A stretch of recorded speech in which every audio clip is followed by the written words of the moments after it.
बिस्मिल्लाहिर्रहमानिर्रहीम। अस्सलाम वालेकुम। मैं आपका मेंटोर मोहम्मद मसूद और आज हम पढ़ने जा रहे हैं चैप्टर नंबर 9। लेकिन आज हम आईटी का जो है चैप्टर नंबर 9 नहीं बल्कि बिज़नेस कम्युनिकेशन का चैप्टर नंबर 9 पढ़ने जा रहे हैं। क्योंकि ये टोटल चैप्टर इलेक्ट्रॉनिक कम्युनिकेशन और आईटी बेस्ड है। सो बिज़नेस कम्युनिकेशन मेरा सब्जेक्ट तो नहीं है, लेकिन इस सब्जेक्ट के अंदर ये जो पोर्शन है चैप्टर नंबर 9, ये मेरे सब्जेक्ट का हिस्सा है, ये मेरी फील्ड का हिस्सा है। सो दैट्स वाई इसको लेकर चलते हैं। उम्मीद करता हूँ आपको बहुत अच्छी समझ आएगी।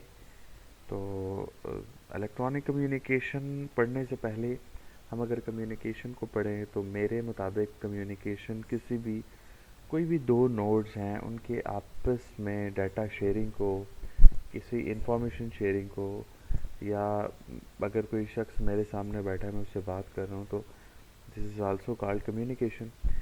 तो इसको कम्युनिकेशन ही कहा जाता है। तो इससे पहले आप कम्युनिकेशन की टाइप्स भी पढ़ चुके होंगे, verbal communication, non verbal communication. But अगर ऐसी कम्युनिकेशन जिसमें इलेक्ट्रॉन्स का सहारा लेना पड़े, अब इलेक्ट्रॉन्स के ज़रिए जो है वो आपकी कम्युनिकेशन हो सके, तो ऐसी कम्युनिकेशन को इलेक्ट्रॉनिक कम्युनिकेशन कहा जाता है। क्योंकि उस कम्युनिकेशन के अंदर इलेक्ट्रॉन एक पॉइंट से या एक नोड से दूसरे पॉइंट तक इलेक्ट्रॉन्स के ज़रिए आपका मैसेज जो है वो कन्वे होता है। तो इस तरह की कम्युनिकेशन को इलेक्ट्रॉनिक कम्युनिकेशन कहा जाता है। मिसाल के तौर पर अगर हम डिवाइसेस की बात करें तो जितने भी डिवाइसेस हैं जो कि इलेक्ट्रॉनिक डिवाइसेस हैं, मैं मिसाल दे देता हूँ सेलफ़ोन की, मैं लैपटॉप की एग्ज़ाम्पल दे देता हूँ, जिसके ज़रिए आप किसी दूसरे शख्स के साथ कम्युनिकेट कर रहे हैं। डेफ़िनेटली जब आप इलेक्ट्रॉनिक कम्युनिकेशन की बात करते हैं तो ये आप उसी वक्त करते हैं जब आप किसी शख्स से दूर हों। मिसाल के तौर पर अगर कोई ऐसा शख्स जिस तक आपकी आवाज़ ना जा सके तो डेफ़िनेटली आप उसको कॉल करके रब्ता करते हैं, आप इससे इलेक्ट्रॉनिक कम्युनिकेशन के ज़रिए कम्युनिकेट करवाते हैं। तो डेफ़िनेटली उसमें क्या है कि इलेक्ट्रॉन्स के ज़रिए आपका मैसेज जो है वो कन्वे होता है। जैसे अभी भी आप अगर मेरी आवाज़ सुन रहे हैं, फिर लेक्चर रिकॉर्ड है, आप उसको सुन रहे हैं, तो मेरा मैसेज आप तक इलेक्ट्रॉन्स के ज़रिए जो है वो ट्रांसफ़र हुआ है। तो इस तरह की कम्युनिकेशन को जिसके अंदर इलेक्ट्रॉनिक डिवाइसेस को इस्तेमाल किया जाए, इलेक्ट्रिसिटी के ज़रिए जो है वो डाटा जो है वो एक जगह से दूसरी जगह ट्रांसमिट होता है, या उसकी वजह से डाटा ट्रांसमिट होता है। तो इस तरह की कम्युनिकेशन को इलेक्ट्रॉनिक कम्युनिकेशन कहा जाता है। कम्युनिकेशन एक शख्स से दूसरे शख्स या एक शख्स से ग्रुप्स की तरफ या ग्रुप से किसी एक शख्स को भी हो सकती है। बहरहाल हम यहाँ पर वेबसाइट होस्टिंग और टाइप ऑफ इलेक्ट्रॉनिक कम्युनिकेशंस को पढ़ेंगे। सबसे पहले मैं आपको बताता चलूँ कि होस्टिंग क्या होती है। होस्टिंग एक्चुअली किसी शख्स को, किसी नोड को, किसी डिवाइस को, किसी मोबाइल को सर्विसेज प्रोवाइड करने का नाम होस्टिंग होता है। होस्टिंग वैसे जो है वो मेज़बानी को कहा जाता है कि आप अगर किसी के घर जाते हैं या किसी के यहाँ जाते हैं मेहमान बनकर, तो कोई मेहमान जो है वो आपको सर्विसेज प्रोवाइड कर रहा होता है, आपको वेलकम करता है, तो इसी को होस्टिंग कहा जाता है। वेबसाइट होस्टिंग क्या होती है कि वेबसाइट, जब आप कोई भी वेबसाइट सर्च आउट करते हैं तो वेबसाइट पे सर्च आउट करने के बाद जो हमें प्लेटफॉर्म मिलता है उसको हम वेबसाइट होस्टिंग कहते हैं। तो वेबसाइट होस्टिंग की तरफ आए तो यहाँ पर हमें वो कह रहा है कि हमारे पास कुछ चीज़ें हैं, जिसमें सबसे पहले है इंटरनेट। इंटरनेट क्या होता है, www क्या होता है, सर्वर क्या होता है, इंटरनेट होस्टिंग क्या होता है, आईपी एड्रेस क्या होता है, आईएसपी या वेबसाइट होस्टिंग क्या होता है। तो हम इन चीज़ों को पढ़ते हैं। सबसे पहले इंटरनेट क्या होता है। कहता है कि इंटरनेट जो है वो बेसिकली आपके पास ग्लोबली जो है आपके पास www के ज़रिए, मतलब वर्ल्ड वाइड वेब के ज़रिए जितने भी लोग आपस में कनेक्ट हैं और इन्फॉर्मेशन को शेयर कर रहे हैं, तो उस पूरे ग्लोबल सिस्टम को हम इंटरनेट कहते हैं। दूसरी जो बात है वो ये है कि अक्सर लोगों के माइंड में ये बात नहीं आई कि www 3 दफ़ा अगर w है तो उसको www ही क्यों कहा जाता है, या 3 w ही क्यों इस्तेमाल हुए, 4 w क्यों नहीं इस्तेमाल हुए। तो इसका ऐसा शॉर्ट सा आंसर यही है कि आपके पास ज़मीन के गिर्द जो है 3 बड़ी सैटेलाइट्स हैं, और 3 बड़ी सैटेलाइट्स जो है डाटा शेयरिंग के लिए इस्तेमाल कर रहे हैं। तो हर सैटेलाइट के लिए एक डब्ल्यू जो है वो इस्तेमाल हुआ है, इस वजह से भी www वर्ल्ड वाइड वेब कहा जाता है। यहाँ पर अगर इंटरनेट की डेफिनेशन जो है वो लिखी हुई है, कह रहा है many people use the term of internet www interchangeably, however they are very different things.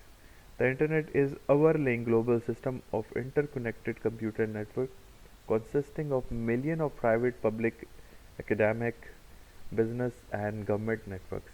These networks are linked by the area of electronic, wireless and optical network technologies. कहने का मतलब ये है कि वो ये कह रहा है कि हमारे पास पूरे ग्लोबल सिस्टम में हर शख्स दूसरे शख्स के साथ इलेक्ट्रॉन्स के ज़रिए, इलेक्ट्रॉनिक नेटवर्क के ज़रिए एक दूसरे के साथ कनेक्ट है।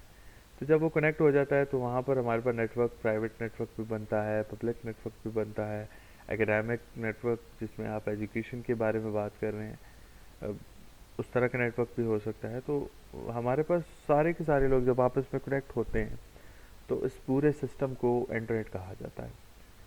अगर मैं इंटरनेट की बात करूं तो इंटरनेट एक बिज़नेस डेवलपमेंट के लिए, एक एजुकेशन सेक्टर के अंदर, ये कोई भी प्राइवेट सेटिंग्स के लिए आप एक बिल्डिंग के अंदर अगर आप एक नेटवर्क बना लेते हो तो इंटरनेट होता है।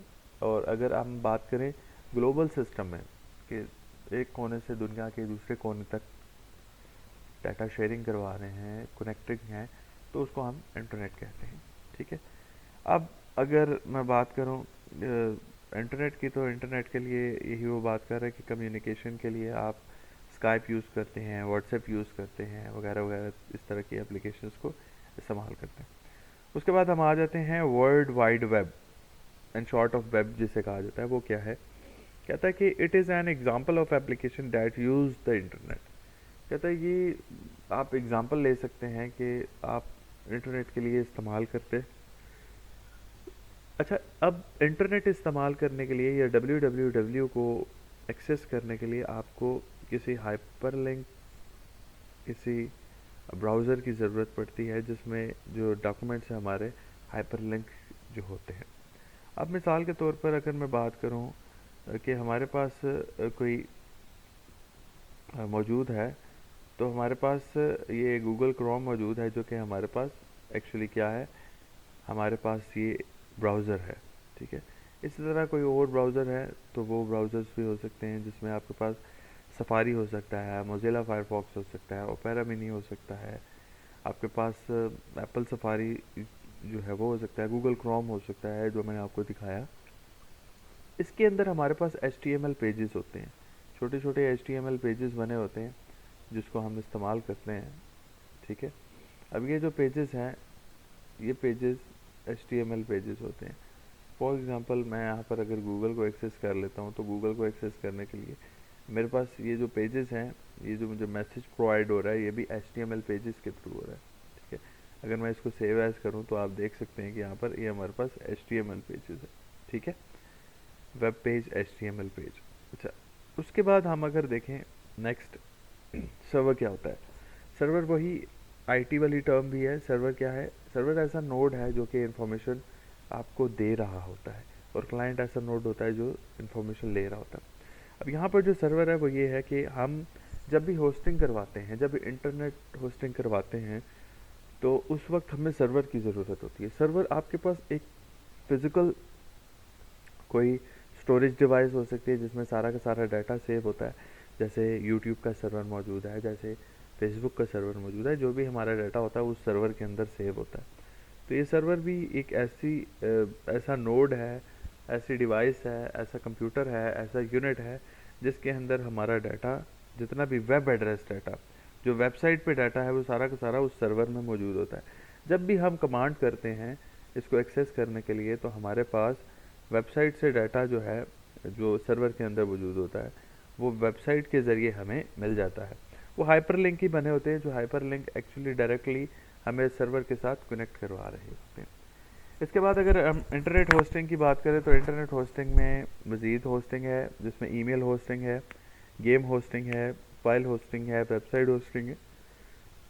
तो सबसे पहले हम इंटरनेट होस्टिंग की बात करें तो इंटरनेट होस्टिंग का मतलब है कि हमें इंटरनेट सर्विसेज कौन कौन से मिल रही हैं। ठीक है। तो जब हम वेबसाइट को एक्सेस करना चाहते हैं तो डेफिनेटली उसके लिए हमारे पास इंटरनेट एक्सेस भी होना चाहिए, ठीक है। तो इंटरनेट एक्सेस होने के बाद जो नेक्स्ट है वो है email host, game host, file host, ये चीज़ें हैं। तो सबसे पहले ईमेल होस्टिंग क्या है। जब भी आप गूगल अकाउंट ओपन करते हैं या फिर आप, मैं बात करूं आपके पास याहू अकाउंट है या आपके पास हॉटमेल है, आप इस तरह का कोई भी अकाउंट, माइक्रोसॉफ्ट का अकाउंट हो गया,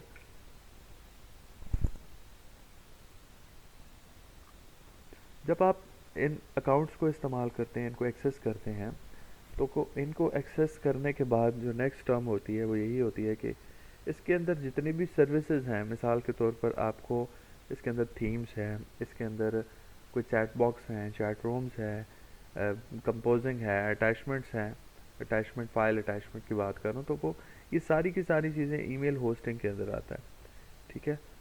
तो आप उसके अंदर जितनी भी चीज़ें जो है वो परफॉर्म हो रही होती हैं या फिर किसी दूसरे शख्स से कनेक्ट करवा रहा है, तो इस तरह की होस्टिंग को ईमेल होस्टिंग कहा जाता है। इसके बाद गेम होस्ट। अब जब आप गेम खेलते हैं तो गेम खेलने के दौरान, मैं वीडियो गेम्स की बात करूँ तो गेम खेलने के दौरान आपको एक मैसेज आ जाता है कि जी आप लेफ़्ट जो है वो टर्न हो जाएं, राइट टर्न हो जाएं, आप आगे चले जाएं, आप वेपन्स को उठा लें, वगैरह वगैरह। तो ये गेम होस्टिंग है, जो गेम होस्ट सर्वर से आपको सर्विसेज मिल रही होती हैं, इंस्ट्रक्शंस आ रही होती हैं कि आपने अभी गेम के रिव्यू को और गेम को इस तरह खेलना है। उसके बाद फ़ाइल होस्ट की बात करें तो फ़ाइल होस्टिंग ऐसी होस्टिंग है जो आपको फ़ाइल की होस्टिंग करवा रही। कोई भी फ़ाइल है उसको आप रीनेम कर सकते हैं, डिलीट कर सकते हैं, ओपन कर सकते हैं, उसको किसी दूसरे प्रोग्राम के साथ ओपन कर सकते हैं। तो ये सब की सब चीज़ें फ़ाइल होस्टिंग के अंदर आती हैं। वेबसाइट होस्टिंग को हम मज़ीद आगे पढ़ेंगे। अच्छा, इसके बाद है आईपी एड्रेस, मतलब इंटरनेट प्रोटोकॉल एड्रेस है। इंटरनेट प्रोटोकॉल एड्रेस हमारे पास कैसे है। अब जब आप इलेक्ट्रॉनिकली एक डिवाइस को दूसरी डिवाइस के साथ कनेक्ट करते हैं तो हमें उस दूसरी डिवाइस के एड्रेस की ज़रूरत होती है।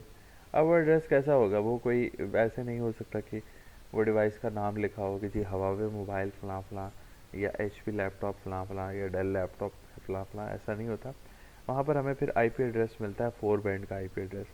ये हर सिटी का अलग-अलग होता है। अगर मैं पिंडी इस्लामाबाद की बात करूँ तो यहाँ पर 192.168.1.1 ये 4 बैंड्स पर मुश्तमिल होता है। 1, 2, 3 और ये 4, ये 4 बैंड्स पर मुश्तमिल होता है, ठीक है। जो जहाँ पर नंबर जो है 0 से लेकर 255 तक नंबर होते हैं। हर एक शख्स का अपना यूनिक एड्रेस होता है, ठीक है। ये स्टैटिक एड्रेस भी हो सकता है, डायनामिक एड्रेस भी हो सकता है। स्टैटिक एड्रेस वो होता है जिसको आप चेंज नहीं कर सकते, डायनामिक है वो जिसको आप चेंज कर सकते हैं, ठीक है। उसके बाद हम अगर देखें तो है next ISP. ISP stand for internet service provider. Internet service provider ऐसा प्रोवाइडर है जो कि आपको इंटरनेट फैसिलिटेशन दे रहा है, इंटरनेट फैसिलिटेशन प्रोवाइड कर रहा है। मिसाल के तौर पर अगर आप पीटीसीएल का इंटरनेट इस्तेमाल कर रहे हैं, मिसाल के तौर पर आप वतीन का इस्तेमाल कर रहे हैं, आप नयाटेल का इंटरनेट इस्तेमाल कर रहे हैं, आप किसी मोबाइल फ़ोन कंपनी का इंटरनेट इस्तेमाल कर रहे हैं, जोंग का इस्तेमाल कर रहे हैं, मोबलिंक का इस्तेमाल कर रहे हैं, यूफोन का इस्तेमाल कर रहे हैं, जोंग का इस्तेमाल, कोई भी इंटरनेट इस्तेमाल कर रहे हैं, तो आपके पास वो जो इंटरनेट आप इस्तेमाल कर रहे हैं वो जिस भी कंपनी से आप इंटरनेट ले रहे हैं उसको इंटरनेट सर्विस प्रोवाइडर कहा जाता है, ठीक है। तो इसी तरह आपने अगर घर में कोई DSL internet, digital subscriber line internet इस्तेमाल किया तो वो भी आपका इंटरनेट सर्विस प्रोवाइडर होगा।